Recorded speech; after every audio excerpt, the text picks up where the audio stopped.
नमस्कार, 20 मिनट 20 खबर में आपका स्वागत है। मैं हूं आपके साथ सुमित गुप्ता। हम अगले 20 मिनट में आपको देश दुनिया की 20 ऐसी खबरें बताने वाले हैं जो इस वक्त न केवल सुर्खियों में है बल्कि दिलचस्प और अहम भी है। तो चलिए शुरू करते हैं 20 मिनट में 20 खबरों का सिलसिला। सबसे पहले देखते हैं राजस्थान की कौन कौन सी खबर इस वक्त अहम है। सन सिटी जोधपुर में रविवार देर शाम एक घर में आग लगने से एक ही परिवार के 4 लोग जिंदा जल गए। पुलिस और फायर ब्रिगेड की टीम जब घर के अंदर पहुंची तो उनके हाथ पूरे परिवार की जली हुई लाशें ही मिली। इस घर में मरने वालों में बुजुर्ग दंपत्ति और उनकी 2 बेटियां थी। बताया जा रहा है कि इस हादसे में मारे गए 75 साल के सुभाष चौधरी रिटायर्ड ऑफिसर थे। उनके साथ इस आग में 70 साल की उनकी पत्नी नीलम चौधरी, 50 साल की बेटी पल्लवी चौधरी और 45 साल की बेटी लावड़िया चौधरी शामिल थी। स्थानीय लोगों का कहना है कि उन्होंने रात के समय अचानक मकान से धुआं उठते देखा, जिसके बाद पुलिस स्टेशन और दमकल विभाग को सूचना दी गई। मौके पर पहुंची फायर ब्रिगेड की टीम जब आग पर काबू पाकर अंदर दाखिल हुई तो सभी लोगों की एक ही कमरे में जली हुई लाशें मिली। आसपास के लोगों का कहना है कि सुभाष चौधरी, उनकी पत्नी और पुत्री लावड़िया चलने फिरने में असमर्थ थे, जिसको लेकर परिवार में काफी परेशानी थी। इस घर में रहने वाली एकमात्र सदस्य पल्लवी चौधरी, जो सेंट पॉल स्कूल में शिक्षक थी, वही सबकी देखभाल करती थी। ऐसे में लोग ये भी आशंका जता रहे हैं कि हो सकता है ये सामूहिक आत्महत्या का मामला हो, लेकिन अभी तक पुलिस या किसी और ने कोई सवाल नहीं उठाया है। सुबह सवेरे से भी सवाई माधोपुर जिले में लगातार तेज बारिश हो रही है। आप इस वक्त भी देख सकते हैं, हम इस वक्त खड़े हुए हैं सवाई माधोपुर जिले के शेरपुर खिलचीपुर कस्बे में, जहां पर ये रणथंभौर नेशनल पार्क से होकर के ये नाला निकलता है और शेरपुर खिलचीपुर होते हुए आगे दर्जनों गाँव को जोड़ता है। सड़क का संपर्क पूरी तरह से कट गया है। मरूधरा में सोमवार की सुबह एक बार फिर मौसम ने करवट बदली और कई इलाकों में बारिश का दौर शुरू हो गया। इस बारिश से लोगों को उमस भरी गर्मी से राहत तो मिली, लेकिन भारी परेशानी का सामना भी करना पड़ा। धौलपुर में बारिश जहां किसानों के लिए वरदान बनकर आई, तो वहीं इस बारिश की वजह से सड़कों और गली मोहल्लों में पानी भर गया, जिसकी वजह से लोगों को काफी परेशानी का सामना करना पड़ा। कोटा में भी तेज गर्जना के साथ बारिश की शुरुआत हुई और कुछ ही देर में बारिश का असर भी नजर आने लगा। कोटा के ग्रामीण इलाकों में इस बारिश की वजह से जहां किसानों के चेहरे खिल उठे, वहीं शहरी इलाकों में कई जगह जल भराव भी देखने को मिला। वहीं कोटपुतली के शाहपुरा में भी बारिश का असर देखने को मिला। यहाँ भी सड़कों पर पानी भरा नजर आया, जिसकी वजह से लोगों को आने जाने में थोड़ी बहुत परेशानी का सामना करना पड़ा। लेकिन भरतपुर में बदरा जमकर बरसे। जोरदार बारिश की वजह से शहर में जगह जगह जल जमाव का मंजर देखने को मिला, जिसकी वजह से लोगों को भारी परेशानी का सामना करना पड़ा। जोधपुर में कथित तौर पर मोबाइल चोरी के आरोप में पकड़े गए एक चोर को लोगों ने सरेआम पीट दिया। बताया जा रहा है कि इस शख्स को मोबाइल चोरी करते हुए रंगे हाथ पकड़ा गया और फिर लोगों ने उसके गले में पट्टा बांधकर उसे बैरिकेड से बांध दिया। इसके बाद भीड़ में शामिल लोगों ने उसकी पिटाई शुरू कर दी। दरअसल मथुरा दास माथुर में पिछले कई दिनों से मोबाइल चोरी की वारदात हो रही है। इससे यहां आने वाले मरीज और उनके परिजन काफी परेशान थे। रविवार को जब यह शख्स एक युवक की जेब से मोबाइल निकालने की कोशिश कर रहा था, तभी वहां मौजूद लोगों ने उसे देख लिया। फिर क्या था, लोग उस पर टूट पड़े। देखते ही देखते वार्ड के बाहर भीड़ जमा हो गई। चोर के गले में पट्टी बांधकर जमकर पिटाई की गई। वह लोगों के चंगुल से भागे नहीं, इसके लिए उसे वहां लगे बैरिकेड से बांध दिया गया। सूचना मिलने पर पुलिस मौके पर पहुंची और उसे गिरफ्तार कर लिया।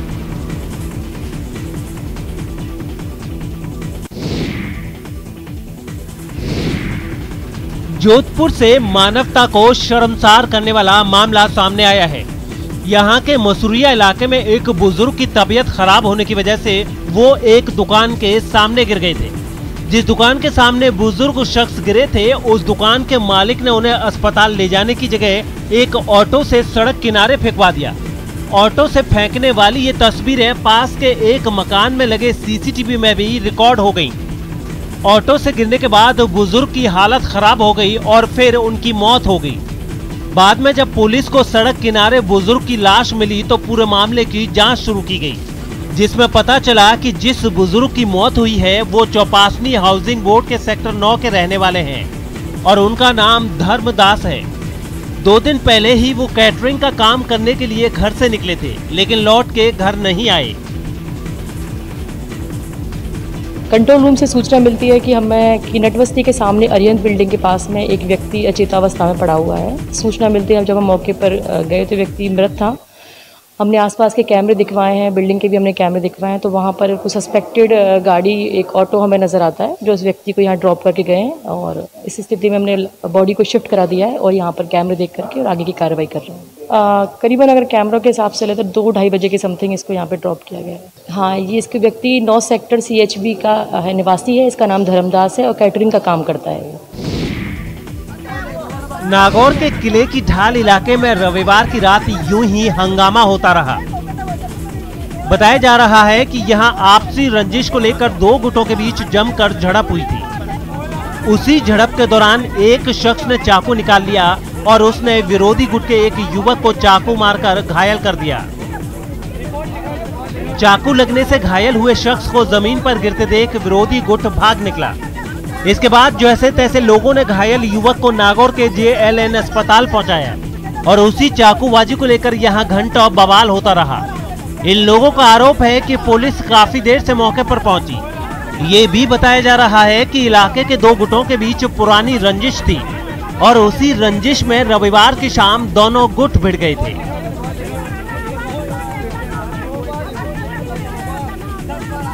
इधर बोलो ये बात बोल रही थी। मैं छोरी घर के माने बचीड़ बाटे मायने छुपा जा रो बात ना छोरा के मैं बंद चक्कू मार दे इन्होंने इसने बंद कर दिया। मायने छुपा जा और बता दिया जाओ कोनी आई और बेटे सगळे नंगे फिरे घर के माने हम दरवाजा नहीं खोल सके। बोतला दारू पी बोतला कौन थे? एक तो मधुड़ा, उसका बेटा राजूड़ा, मरियम ने, उसकी बेटी बेबूड़ी और उसकी बौवा भी है। मैंने शॉर्ट की ठोकी, मातम शॉर्ट की ठोकी है।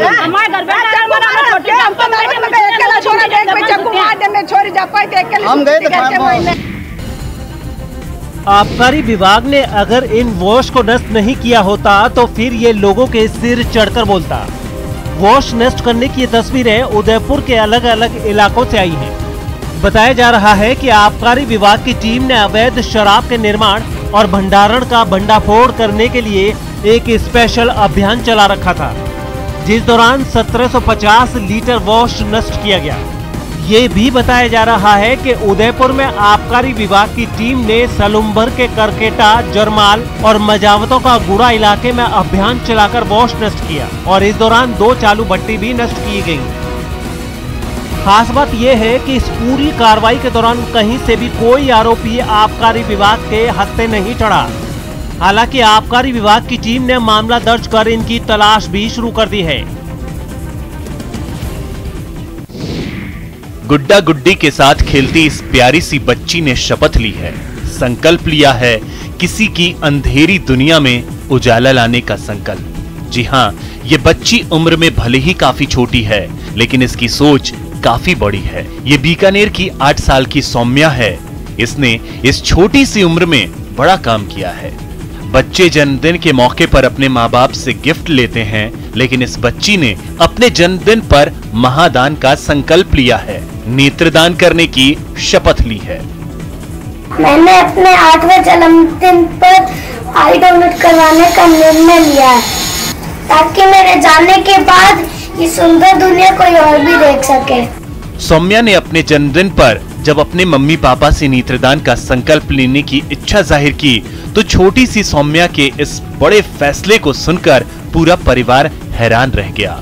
जिसके बाद सौम्या के साथ उसके माँ बाप और भाई ने भी नेत्रदान का संकल्प लिया है। पूरे परिवार को अपनी बिटिया के महादान के फैसले पर नाज है। मैं और मेरी वाइफ आपस में बातें कर रहे थे कि हमें आई डोनेट करवाना है, तो सौम्या ने मेरे से आके पूछा बताइए क्या होता है। तो मैंने कहा कि भाई नेत्रदान होता है जिसे अपने जाने के बाद में अपनी आंखों से कोई और भी दुनिया देख सकता है। तो सौम्या ने कहा कि बाबा मेरे बर्थडे पर आप मुझे गिफ्ट ना देकर एक काम कीजिए, मेरे भी नेत्रदान करना है, मेरी भी इच्छा हो रही है कि मैं भी नेत्रदान करूं। खेलों का महाकुंभ शुरू होने वाला है। जी हां, 23 जुलाई से टोक्यो ओलंपिक की शुरुआत होने वाली है, जिसमें देश के 119 खिलाड़ी में मरुधरा के 4 खिलाड़ी भी अपना दम दिखाने वाले हैं। शूटिंग में दिव्यांश पवार और अपूर्वी चंदेला मेडल पर निशाना लगाने को तैयार हैं, तो एथलीट भावना जाट पैदल चाल में और अर्जुन लाल जाट नौकायन खेल में। भीषण गर्मी की मार झेल रही दिल्ली और उसके आसपास के इलाकों को गर्मी से राहत तो मिल गई, लेकिन ये राहत कुछ ही देर में आफत की बारिश बनकर रह गई। वहां से आई तस्वीरों में कई इलाके जलमग्न दिखे, तो कई जगह पर पानी भर जाने की वजह से लंबा ट्रैफिक जाम लग गया। प्रहलादपुर के अंडर रेलवे ब्रिज में पानी भर गया है, जिसकी वजह से ट्रैफिक को एमबी रोड से मथुरा रोड की तरफ से डाइवर्ट करना पड़ा। तो वहीं सेंट्रल दिल्ली के फिरोज शाह रोड, कनॉट प्लेस, जंतर मंतर जैसे इलाकों से भी सड़क पर पानी भरने की तस्वीरें सामने आई। बताया जा रहा है कि दक्षिण दिल्ली के आरके पुरम और लाजपत नगर जैसे इलाकों में भी जमकर बारिश हुई। इसके अलावा पश्चिमी दिल्ली के नजफगढ़, उत्तम नगर, द्वारका, बिजवासन, महिपालपुर समेत कई इलाकों में भी भारी बारिश का पानी सड़क पर नजर आया। बुलडोजर लेकर असम के मुख्यमंत्री हेमंत बिस्वा शर्मा खुद नशे का सामान बर्बाद करने में जुट गए। बताया जा रहा है कि सीएम हेमंत बिस्वा शर्मा ने जिस ड्रग्स पर बुलडोजर चलाया है उसकी कीमत 160 करोड़ से भी ज्यादा है। खास बात यह है कि बुलडोजर से नष्ट करने के बाद इन ड्रग्स को आग के हवाले भी कर दिया गया। इस एक्शन के बाद सीएम हेमंत बिस्वा शर्मा ने कहा कि उन्हें मालूम है कि असम से भारत के कई हिस्सों में ड्रग्स की सप्लाई की जाती है, इसलिए ये उनकी नेशनल ड्यूटी है कि ड्रग्स के उत्पादन और उसकी सप्लाई लाइन को ही काट दिया जाए। DPS Act allow you to go for a preventive custody for 1 year without trial. So we have used those sections against I think 20 kingpins. But it cannot be utilized against the drugs addict. It can be used only against the drugs kingpin or supplier. आपको बता दें कि असम की BJP सरकार पूर्वोत्तर में drugs तस्करी और चेन को तोड़ने के लिए काफी कोशिश कर रही है और पुलिस को भी इस समस्या को जड़ से मिटाने के लिए निर्णायक कदम के उठाने के निर्देश दिए गए हैं। उत्तर प्रदेश में बरेली के कटघर इलाके में पुलिस ने नकली मोबिल ऑयल बनाने वाली फैक्ट्री का भंडाफोड़ किया है। पुलिस ने मौके से 550 लीटर नकली मोबिल ऑयल और बड़ी कंपनियों के रैपर और बोतल भी बरामद किए हैं। असली डिब्बे में नकली का खेल करने वाले 2 लोगों को पुलिस ने मौके से गिरफ्तार किया है। ये लोग सरकारी राजस्व के साथ साथ आम जनता को भी ठगने का काम कर रहे थे। निकट हरी मीनार मस्जिद के पास में एक व्यक्ति अपने घर में अवैध तरीके से मोबिल का निर्माण कार्य कर रहे थे। वहां से लगभग 550 लीटर मोबिल ऑयल बनाने के सामान एवं अन्य उपकरण वहां से बरामद किए गए हैं। मौके से 2 व्यक्ति हसीन अख्तर एवं वसीम अख्तर को गिरफ्तार किया गया है। पकड़े गए दोनों आरोपी पिता पुत्र हैं, जो पिछले लंबे समय से नकली ऑयल बनाने का काम कर रहे थे। इन्होंने नकली फैक्ट्री को छुपाने के लिए मकान के फ्रंट पर कन्फेक्शनरी की शॉप खोल रखी थी और पीछे नकली मोबिल ऑयल बनाने का काला कारोबार चला रहे थे। उत्तर प्रदेश के बहराइच से फिल्मी स्टाइल में हुई शादी की तस्वीरें सामने आई हैं। ये शादी इसलिए खास है क्योंकि इस प्रेमी जोड़े की शादी पुलिस थाने में हुई है। दरअसल एक प्रेमी जोड़ा बहराइच के एक थाने पहुंच गया और थानेदार से शादी कराने की बात कहने लगा। प्रेमी जोड़े का कहना था कि उनके घर वाले शादी के लिए तैयार नहीं है। दोनों बालिग थे, लिहाजा बोंडी थाना अध्यक्ष ने दोनों पक्षों को बुलाकर उन्हें समझाया बुझाया और थाने में ही मौलवी को बुलाकर निकाह कराया गया। गई तो प्रभारी निरीक्षक मौलवी श्री मनोज कुमार राय द्वारा दोनों बच्चों को बैठा करके उनका आपस में समझौता करा दिया और दोनों निकाह के लिए राजी हो गए। थाना में ही उनका निकाह करा करके दोनों लोगों को राजी खुशी से वहां से रवाना किया गया। ये शादी दोनों ही परिवारों की रजामंदी से हुई है। दोनों पक्षों की रजामंदी के बाद ही पुलिस वालों ने थाने में मौलवी को बुलाया और प्रेमी जोड़े की शादी कराई गई।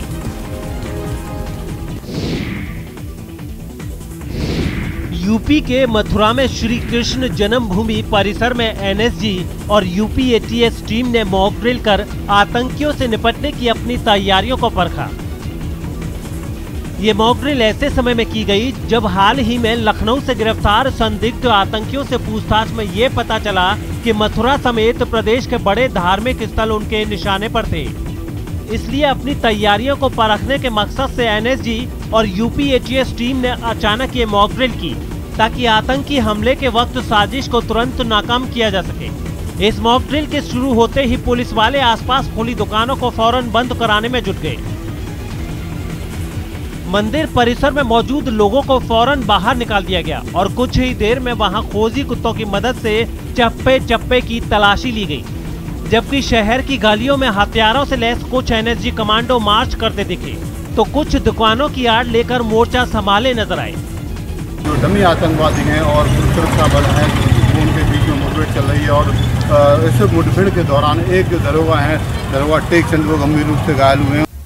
इस ड्रिल में बम नाकाम करने वाले दस्ते को भी शामिल किया गया था, जो हाईटेक उपकरण की मदद से वहां मौजूद संदिग्ध चीज को उठाते दिखे। इतना ही नहीं, इस दौरान वहां से गुजरने वाली गाड़ियों की तलाशी भी ली गई। बताया गया है कि 15 अगस्त और त्योहारों के मौसम को देखते हुए मथुरा के दूसरे संवेदनशील इलाकों की भी सुरक्षा बढ़ा दी गई है।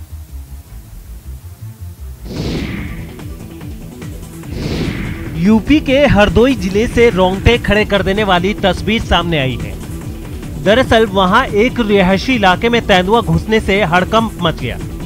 बताया गया है कि इस तेंदुए के हमले में एक आदमी घायल हो गया, जिसकी सूचना मिलते ही वन विभाग और पुलिस की टीम तेंदुए को पकड़ने में जुट गई।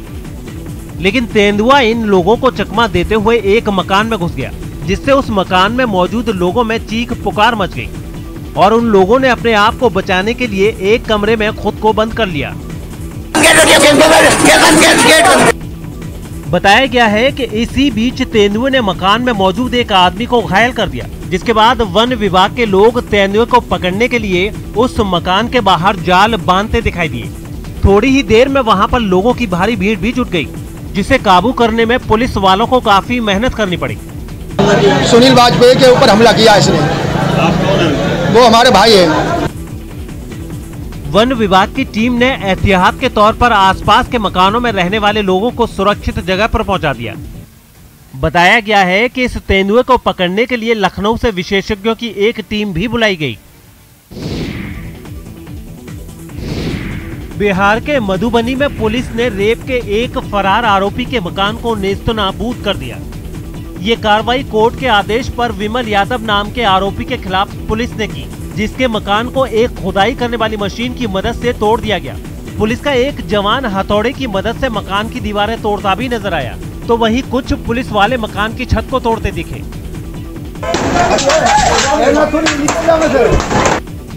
इस कार्रवाई के दौरान आरोपी के मकान में कोई मौजूद नहीं था, इसलिए पुलिस की टीम को मकान को जमींदोज करने में ज्यादा वक्त नहीं लगा और उसने देखते ही देखते पूरे मकान को मलबे में तब्दील कर दिया। उनकी कार्रवाई की गई और पूरे उसके चलेबुल संपत्ति को जब्त किया जा रहा है। पुलिस की इस कार्रवाई को देखने के लिए वहां लोगों की भीड़ जुट गई, जबकि कुछ लोग तो अपने मकानों की छत पर खड़े होकर इस कार्रवाई को देखते नजर आए।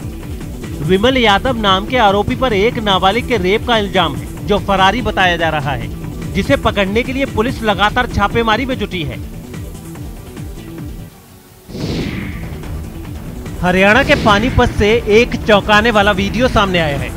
वहां पर हथियारों से लैस बदमाशों ने सरेआम एक शराब की दुकान में लूटपाट की, जिसकी तस्वीरें दुकान में लगे सीसीटीवी में भी रिकॉर्ड हो गई। इन तस्वीरों में दिखा कि मुंह पर मास्क लगाए 4 बदमाश शराब की दुकान पर पहुंचे और ताबड़तोड़ फायरिंग करने लगे। जिस वक्त ये घटना हुई, दुकान के अंदर 3 लोग मौजूद थे, जबकि 2 ग्राहक काउंटर पर खड़े नजर आए। ये सभी लोग किसी तरह जान बचाकर वहां से भाग निकले। इसके बाद एक बदमाश दुकान में दाखिल हुआ और उसने वहां रखा सारा कैश उठा लिया, जबकि पिस्तौल से लैस बाकी बदमाश दुकान के बाहर लोगों को डराते धमकाते नजर आए। 3 से 4 व्यक्ति लोग हैं, उन्होंने फायर किए हैं। वहाँ से कुछ खाली खोल भी बरामद किया वहाँ से। बताया गया है कि दुकान में रखे 1,30,000 रुपए लेकर बदमाश फरार हो गए, जिसकी सूचना मिलते ही पुलिस मौके पर पहुंची। पुलिस ने सीसीटीवी को कब्जे में लेकर इन बदमाशों की तलाश शुरू कर दी है।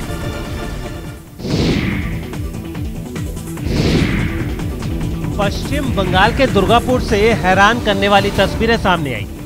वहां विधान नगर इलाके की कुछ महिलाओं ने एक मकान में घुसकर खूब तोड़फोड़ की। बताया गया है कि इन महिलाओं के नाम पर जाली दस्तावेजों के जरिए लोन लिया गया था, जिसकी जानकारी जब इन लोगों को लगी तो उनका गुस्सा फूट पड़ा और उन्होंने इस फर्जीवाड़े की आरोपी महिला के घर पर ही धावा बोल दिया। आरोपी महिला घर पर नहीं मिली तो इन लोगों ने उसके पति से ही मारपीट की कोशिश की।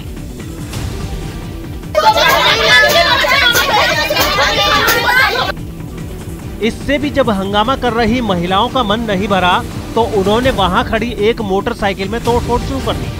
आरोपी महिला के पति ने तोड़फोड़ को रोकने की कोशिश की, मगर गुस्साई महिलाओं के आगे उसकी एक नहीं चली।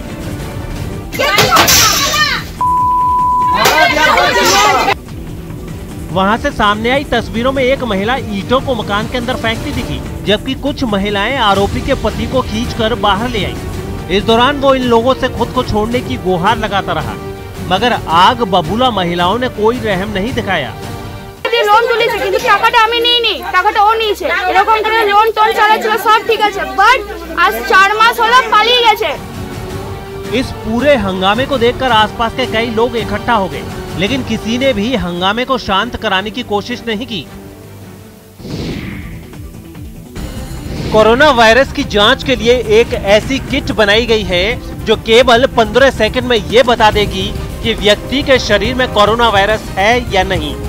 इस नई तकनीक से होने वाले टेस्ट में ना तो मरीज का ब्लड सैंपल लेने की जरूरत पड़ती है और ना ही किसी तरह की कोई तकलीफ या दर्द होता है, बल्कि केवल 15 सेकंड गार्गल यानी कुल्ला करने के बाद सैंपल को एक छोटे से कंटेनर में भर दिया जाता है। इस टेस्ट का नाम है स्पेक्ट्रा लिट टेस्ट, जिसके लिए सलाइन वाटर का इस्तेमाल किया जाता है, यानी ऐसा पानी जो साफ तो होता ही है बल्कि उसमें सोडियम क्लोराइड ज्यादा होता है। गार्गल करने के बाद लिया गया सैंपल एक ट्यूब में डाला जाता है, जिसे एक छोटी सी मशीन में डाल दिया जाता है।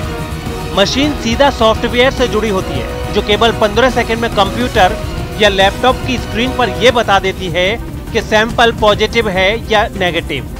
जहां पर ज्यादा लोगों की गैदरिंग है या ज्यादा लोगों की आवाजाही है, उस जगह पर यह तकनीक ये काफी कारगर साबित हो सकती है। ये तकनीक इजराइल ने बनाई है, जिसका इस्तेमाल दुनिया के 120 हवाई अड्डों पर होना भी शुरू हो चुका है। दावा किया जा रहा है कि अगर देश में कोरोना की तीसरी वेव आई तो इस तरह की तकनीक काफी मददगार साबित होगी। थर्ड वेव में अगर फ्लाइट्स डोमेस्टिक बंद हो जाती हैं या इंटरनेशनल बंद हो जाती हैं, कम से कम कुछ ट्रांसपोर्ट के ऐसे साधन हमेशा खुले रखे जा सके। दावा ये भी किया जा रहा है कि 15 अगस्त से भारत में इस तकनीक से पायलट प्रोजेक्ट के तौर पर टेस्ट शुरू किए जाएंगे।